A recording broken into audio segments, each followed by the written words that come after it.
que no sabréis que 57 millones de niños en este mundo sufren de industrialización infantil, debido a la pobreza.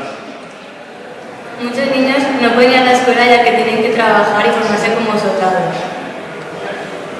Muchas veces no valoramos la oportunidad y la suerte que tenemos de poder ir a un colegio y poder formarnos como personas y tener un futuro digno.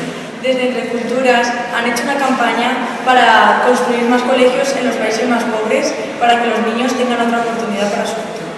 Esta campaña consiste en vender pulseras a un pequeño precio para un beneficio muy grande. La silla